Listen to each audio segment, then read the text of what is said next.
Erasmus Plus. Hello everyone and welcome to Nomai TV. Today on this special edition we'll be taking you around the world. First to Aldaia, Spain, where we'll know more about the Fallas Festival. Then to Madeira and the Lorisilva Forest, to Tahiti to know more about Mana, to Italy and their porticos, and finally to Reunion Island, celebrating the 12th commemoration of the enlistment of Maloya as World Intangible Heritage. Can you hear this noise? You may believe that some people are having a belated New Year celebration in the middle of March. What's more, in daytime.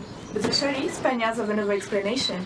Let's meet Aitana from Salvador Galea High School in Aldaia, province of Valencia. She's gonna tell us more about these petardos. Hola, Lu. Hi, Aitana. Thanks for welcoming my TV. Oh, thanks. Do you want some horchata con fartons?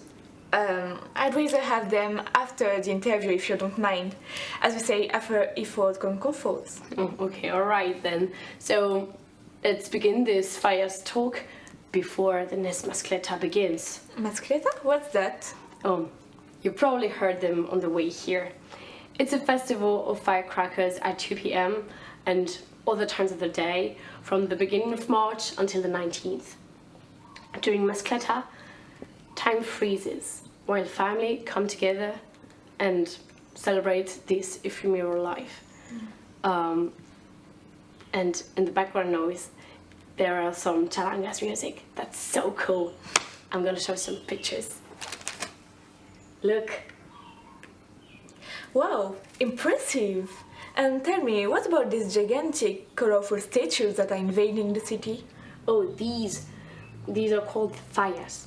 They are artistically built all along the year, and then they are erected on the 15th of March so as to be admired and watched and prized during 3 or 4 days. This is called the planta, and then they're going to be burnt on the 19th of March. Oh no, what a pity. Ephemeral is the word. After so much work, everything disappears. Well, that's the main idea of the fallas, you know. They usually depict social criticism. We burn the past to begin again, to make a fresh start, you know. And all of this in a spirit of spring solstice, you know. Mm-hmm. But we also have a heart. So we save some figurines, also known as ninots, which are going to be saved from the fire and kept in a museum so as to honor them. Yeah, that's relieving. And tell me, Aitana, what are you wearing? Your look is very nice. Oh, this is nothing, Lou. Falleras and falleros looks are so special, huh? Look, this is another very movie moment during Fallas time. Mm-hmm. This is called the ofrenda. Each Fallas association goes in a procession till Plaza la Virgen or Madonna Square. And there, each fallera offers a bunch of flowers so as to form a cape for the Madonna. And at the beginning, the celebration is kind of funny, as you can see. And then the group forms for the celebration, the ceremony with the banner at the front. And then the family, the couples, the kids. And then there is the fallera mayor, which is kind of an ambassador chosen each year so as to represent each fire association. And then you got the best part, it's the music band. It's so cool. Thank you so much, Aitana. What a unique celebration, so rooted in tradition and life cycle. Oh, yeah. So, how about a toast with horchata to celebrate the fallas? Yeah, of course. Okay. To fallas. Fallas. And now, let's contact our Nomai correspondent who are interviewing tourists in the fire frenzy. Hi Lou, hi Aitana. It's a pleasure to see you. I'm here with Lotta and Julius from Finland on an Erasmus Plus project. Hi Julius. Hi, we're very glad to be here. So, we had the chance to attend the mascletas What did you think about it? The firecrackers concert was something that I'm not fan about, but I got used to that very fast, and finally it was very cool and fun. Oh, thank you guys. So let's join my correspondent Ilana. Hi Ilana, can you hear us? Yes, hi there. Here I am with Alessandra from Italy and Timaneva from Tahiti on the same Erasmus project. Alessandra, tell me, how have you been doing since the last Masleta? Hello, Ilana. I've been doing well, thank you. During this fires period, we party for something like 2 weeks, and I think it's great, but especially Valencians were really nice. Yeah, you're right. So what do you think of Valencian traditions? Well, of course I like Valencian traditions. Despite everything, I found that the mascleta Yes. is a little strange because it sounds like bombs, but otherwise it's really cool. Timaneva, you know a lot of people were surprised by the Mascleta. Were you? Obviously, I was a fan of firecrackers, but especially of noise. But it's a sensational experience. Yes. At the end of the Mascleta, we had the opportunity to attend fanfare parades, and it was beautiful. And I had so much fun. Hi Ilana, I'm joining you with Katarina from Madeira Island. And Katarina, we wanted to ask you, how do you feel about Mascleta and the Fallas? Hi everyone, I've been particularly struck by Mascleta, and I could sum up my experience in one word, which is genuine. For 5 to 8 minutes I've been screaming. I felt both nervous and excited. To wrap it all, I really love this experience and I truly admire the work it requires. Thank you very much and thank you all. And see you in Madeira, guys. See you. Welcome! We wish you were in Madeira. Have fun to discover the diversity of the islands. I'm Alessia Tinarello from Italy, and today on this edition of Nomi TV, we will be taking you to Madeira Island. Madeira is known for its wine and its embroidery, but let's see what some of the locals have to say. Yeah, you haven't tried poncha? No. You don't know what is poncha? Poncha is a typical drink from Madeira. Okay? You have the rum from sugarcane, then you mix with some juice and honey. That's poncha. The weather is very nice and the people... So Madeira gives us poncha, nice weather and friendly people. True? Well, that's one way to put it, Alessia. Oh, hi Francisco. So, what you can tell us about Madeira? Well, most of the island is an exuberant garden of volcanic soil, and most people do come here for the natural beauty. Our Laurisville forest once covered much of the southern Europe millions of years ago, but now there is only a few small pockets on islands of the Atlantic Ocean. Madeira has the largest of them. It has been classified as a UNESCO World Heritage Site. The Madeira Laurisville contains a unique set of plants and animals, including many endemic species. Water is a constant presence in this type of forest. It has about 85% humidity levels, producing abundant sources of water used for drinking, irrigation, and creating clean electricity for the whole island. Oh yes, your forest. I think teacher Giorgio visited it. Let's hear him. Did you like the Levada walk? Yes, apart from the tunnel that was a little bit challenging, but that's okay. It was tiring? Yes, because I'm too tall for the tunnel. That was the problem. Levada walk. What's a Levada walk? Levadas are narrow water carriageways that date back to as far as the early 16th century.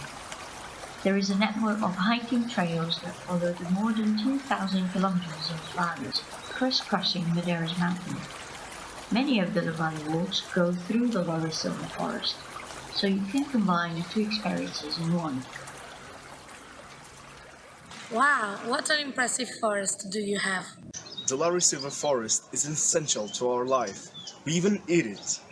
You eat it? Well, sort of.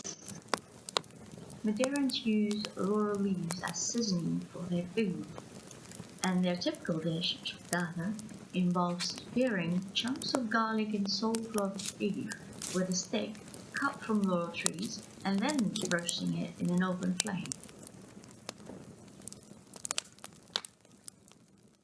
Got it. Espetada is meat on a laurel skew. I guess I have to try that. I think we have time for a last question for teacher Giorgio. Would you suggest to visit Madeira? Yes, even to live here. Not only to visit, but to live. Would you like to live here? Yes, I would. But who knows in the future? There you have it. Madeira is worth visiting. As for living in Madeira, who knows? Maybe that's it for now. Thank you for taking this time to discover something more about Madeira. I'm Alessia Tinarello for Nomai TV. Wow, was such an amazing place. Let's now introduce us to an island where humans have a deep connection with nature, Tahiti. Tahiti is the biggest island from the French Polynesia, an overseas territory of France located in the Society Islands at the southwest of the Pacific Ocean. Tahiti is the biggest island from the archipelago. It has an 8 shape and is divided in 2 portions of land joined by the Tarabao Isthmus. Up the northeast of Tahiti, we have Tahiti Nui, or the Big Tahiti, and right under it, at the southeast, we have Tahiti Iti, or the Little Tahiti. Hi Angela, how are you feeling right now? I'm so excited because we're on our way to Tahiti. I feel like you. I'm sure that this experience will be unforgettable to us. So, what do you know about Tahiti's culture? In Tahiti there are 3 cultures mixed: European, Chinese and Polynesian. Really, Tahiti needs every culture because it's in the middle of so many places. Yes, I agree with you. And what do you know about Temana? I have no idea. Let's listen what Polynesian people think about Temana and what represents to them. What is Temana? Temana is the power, the spirit, the royalty. For us, it's our strength. Where do you feel Temana? All around Polynesia, in fact. It was really special. Did you like the sea? Because in Tahiti you can find the best sea in the world and the most beautiful nature too. That is the reason why the Polynesian people base their alimentation on fish, like in poisson cru. Delicious. Let's listen what nature and flowers mean for a Polynesian and Italian Erasmus people. It is important to know that Polynesians were polytheists, so we worshipped everything: trees, vegetation, stones, till Christianity arrived with the missionaries. So the Tahitian has a strong union with vegetation till nowadays. As you can see, in every place flowers are present. It's a way of talking with nature in Tahiti. Flowers in Tahiti means as a dance joy. So they are colorful, they put color everywhere, so that's joy. Obviously, Temana is not only expressed in the nature. Right now, we are going to listen what Polynesian people and our Finnish mate Julius think about it. Till nowadays, as you can see, in every place flowers are present. It's a way of talking with nature in Tahiti. Flowers in I think it's really important for them to express themselves as really positive people, and they wanna express that the tradition and the tribe is really strongly deep. It was so inspiring. Do you remember special dances? Let's see a small part.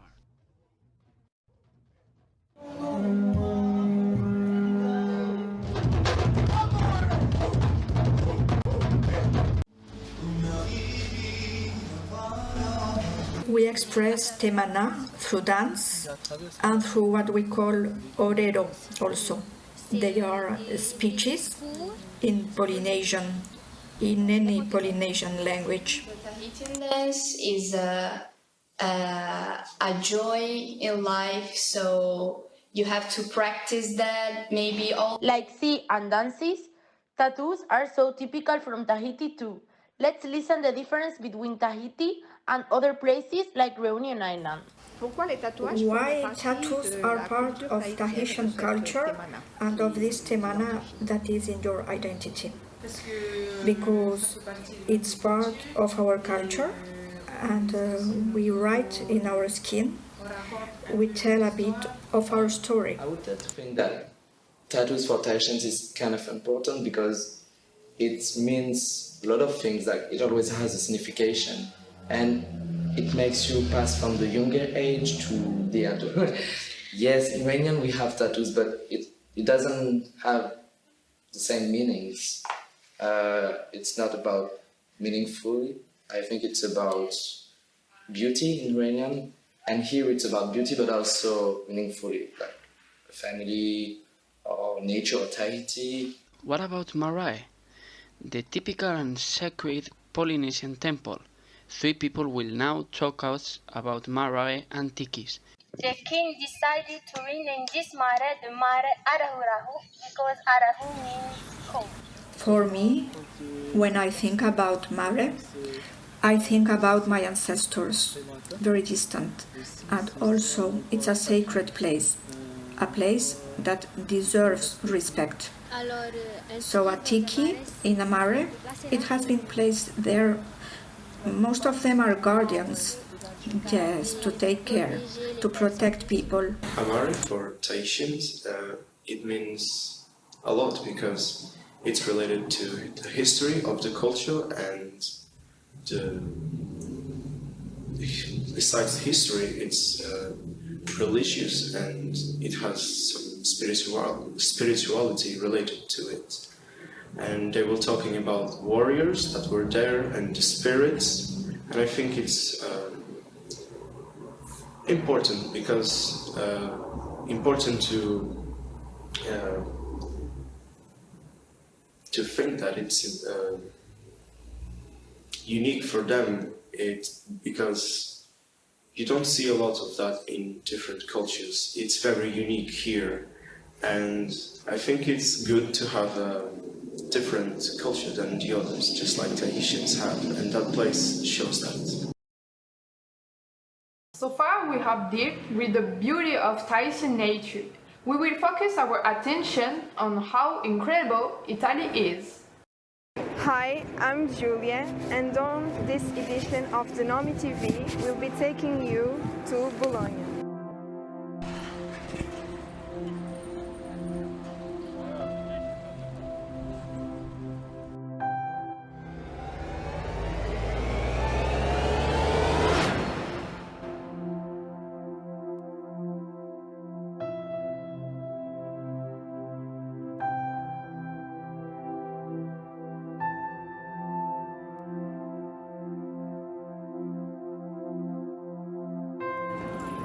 You know, guys, Bologna, the town of the talking stones. Each little piece of brick tells us about a great past, a dynamic present and a bright future. Yes, indeed. And do you know the free nickname of Bologna? The red, the fat and the learned. If you agree, I'll explain to you their meaning. No need to explain the facts. The food here is so delicious that we'll get fat in less than a week. You're perfectly right, Julia, but please don't ask about the spaghetti bolognese. They simply don't exist here. You have to try some real bolognese sauce on a good lasagna or tagliatelle dish. Okay, understood. But why the reds? I don't see many red-headed people here. Oh, no, it's not a matter of fear. Take a look around you. Do you see the color of the stones, the monuments, the roofs? It is red brick, typical of the buildings of our city. Oh, okay. I haven't noticed before, but this is a warm and welcome color.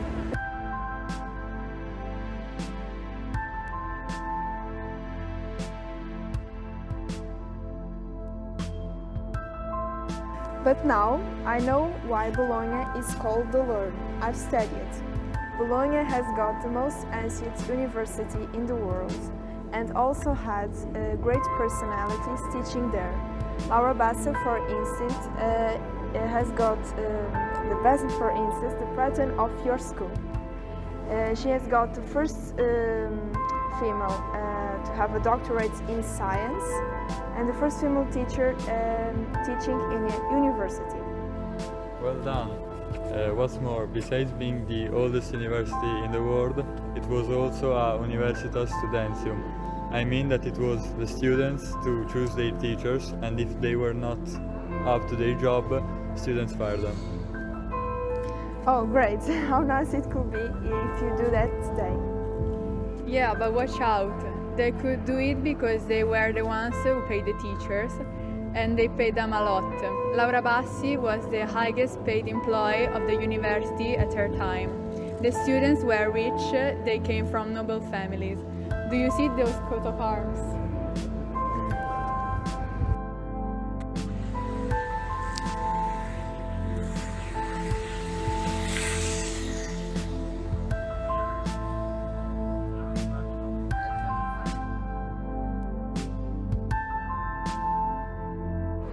And they were coming from all over Europe, so they had to find an accommodation.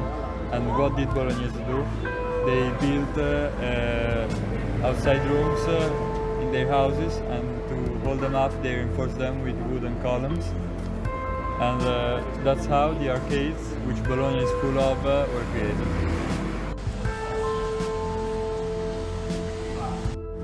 Unbelievable. You mean that this marvelous UNESCO World Heritage Site actually started out as a matter of rent? In a way, yes, but also for other reasons. For instance, this is the longest arcade in the world, 666 arches without interruption, all the way to the sanctuary of the Holy Virgin of San Luca. It allows you to climb to the top of the Colle della Guardia undercover. Brilliant, isn't it?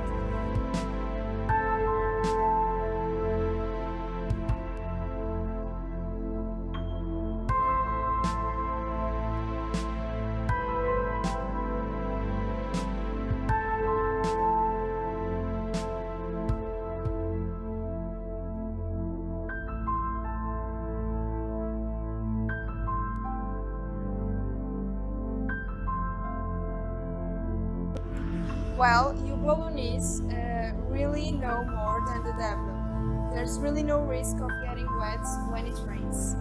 Talking about the devil, actually I could tell you, but it's getting late, so let the stones talk to us again, but another time.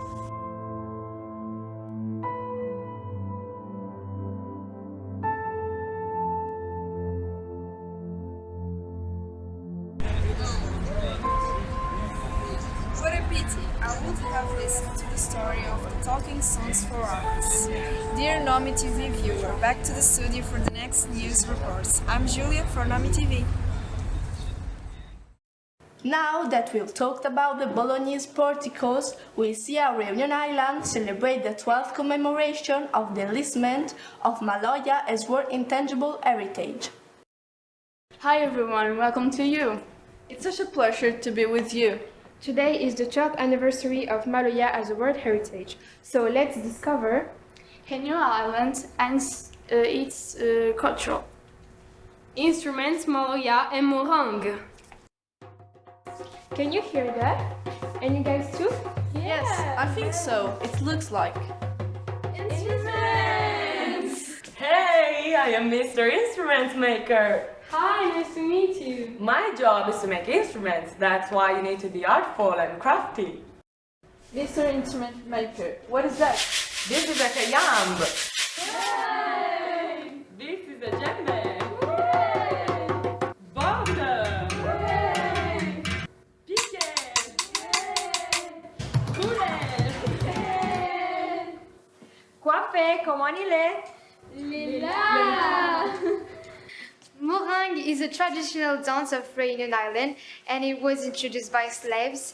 It encompasses fighting, dancing, acrobatic music, and slave turned it into a dance so as to not be caught and punished by the masters, but also in case they needed to flee. Who wants to try Morang?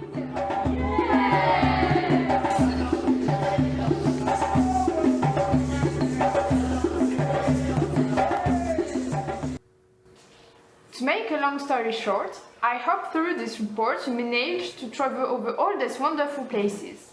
Thank you all for listening, and see you next time for a new Nomai TV report. Nomai! Erasmus!